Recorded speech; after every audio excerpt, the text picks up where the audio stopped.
6 জানুয়ারি 2026 আজকের দিনে কোন কোন নক্ষত্রের বন্ধুদের ক্ষেত্রে কেমন ফল প্রাপ্তির সুযোগ থাকছে সেই সম্পর্কে বিস্তারিত আলোচনা।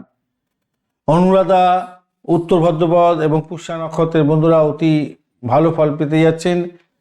দীর্ঘদিনে আটকে থাকা কাজকর্মগুলো আজকের দিনে উদ্ধার হয়ে যাওয়ার সম্ভাবনা থাকছে। চিত্রা, ধনিষ্ঠা, মৃগশিরা নক্ষত্রের বন্ধুদের দুপুর 12টা 17 মিনিট পর্যন্ত সময়টায় কর্মক্ষেত্রে পদোন্নতি এবং নতুন সুযোগ আসার সম্ভাবনা প্রবল। ভালো করে কাজে লাগান সময়টাকে।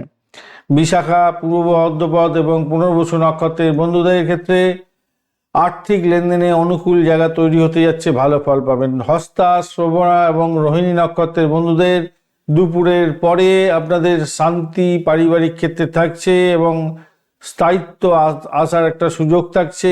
বন্ডিংটা ভালো হবে, প্রেম প্রীতি ভালোবাসা দাম্পত্য জীবনে কামকলা ভালো হবে।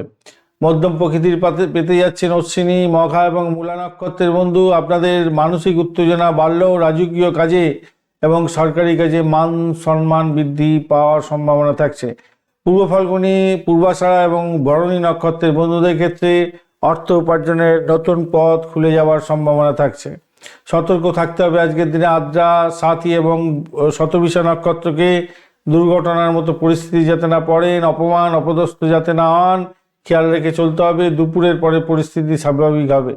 পুনর্বসু, বিশাখা এবং পূর্ব ভাদ্রপদ নক্ষত্রের বন্ধুদের কিছুটা প্রতিকূলতার মধ্যে দিয়ে যেতে হতে পারে। শরীরে ক্লান্তি এবং ছোটোখাটো চোটাঘাত লাগার সম্ভাবনা থাকতে পারে, খেয়াল রেখে চলুন। কৃত্তিকা, উত্তর ফাল্গুনী এবং উত্তরাষাঢ়া নক্ষত্রের বন্ধুদের ক্ষেত্রে বিনিয়োগ এবং গুরুত্বপূর্ণ নথিপত্রে সই করার আগে দুবার ভাবুন, তারপরে কাজকর্ম করুন। অশ্লেষা, জ্যেষ্ঠা এবং রেবতী নক্ষত্রের বন্ধুদের ক্ষেত্রে মানসিক অস্থিরতা থাকবে, সিদ্ধান্তহীনতায় ভুগতে পারেন। ভুল বোঝাবুঝি এড়িয়ে চলার চেষ্টা করুন আজকের দিনে।